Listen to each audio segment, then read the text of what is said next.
Taka, Congressman Abercrombie, ladies and gentlemen. It is wonderful for our family and for me personally to be back in Hawaii.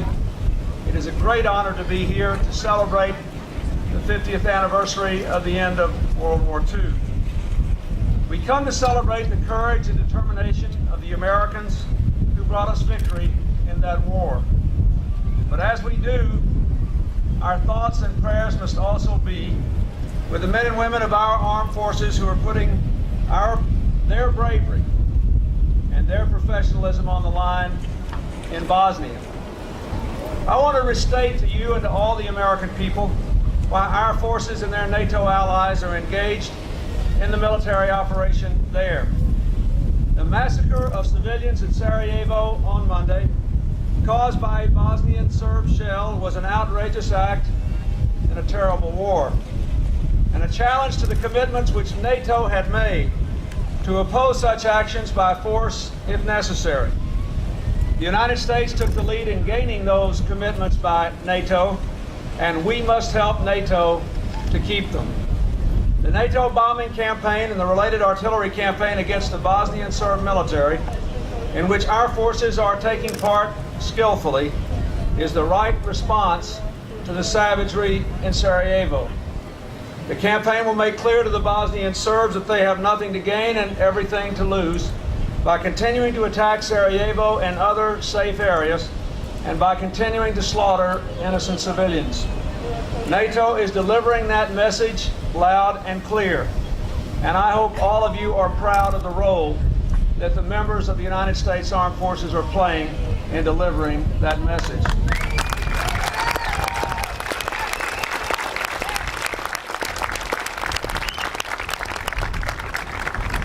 The war in Bosnia must end, but not on the battlefield, rather at the negotiating table.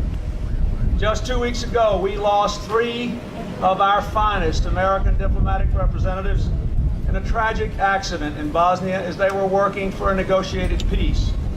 Today, our negotiating team continues its work as well. And in the skies above Bosnia, our pilots and crews and their colleagues from other NATO countries are risking their lives for the same peace. We are proud of those who fly and those who are seeking to negotiate the peace. Ladies and gentlemen, it is only fitting that we begin to commemorate this 50th anniversary of the end of World War II here at Hickam Air Force Base. For it was here, right here, that the guns of war shattered the peace of our land and drew America into the fight for freedom. Looking out at the active duty troops who are with us today, representatives of the greatest fighting force in the world, standing watch for freedom all over the world, it is hard to imagine just how far our nation had to come to win World War II. Just before 8 o'clock on December the 7th, 1941, when the first wave of enemy bombers swooped down upon our planes, parked wingtip to wingtip on this tarmac, all 231 aircraft at Hickam were either destroyed or damaged.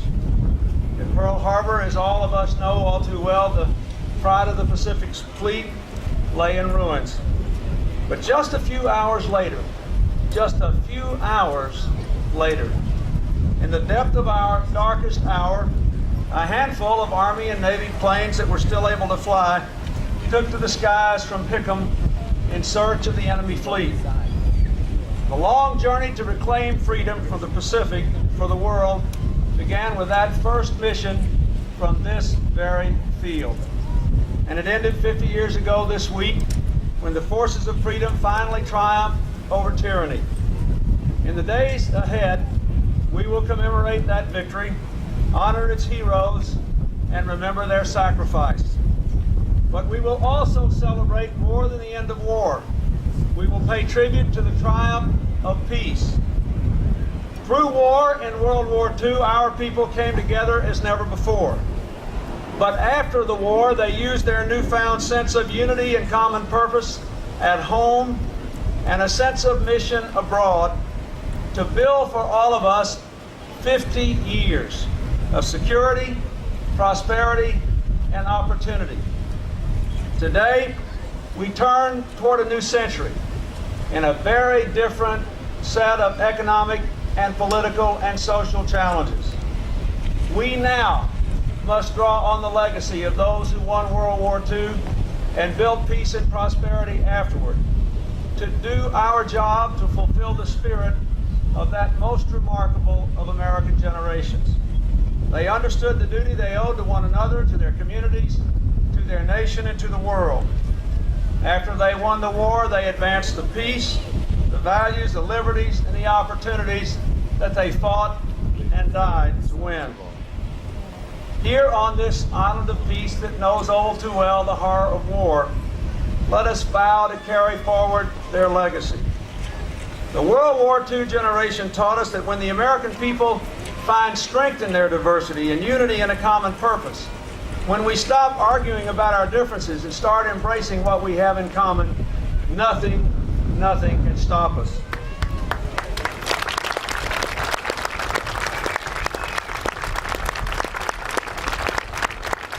So I say to you, if we apply the lessons that the World War II generation handed down to us, to the challenges of the 21st century, nothing will stop us.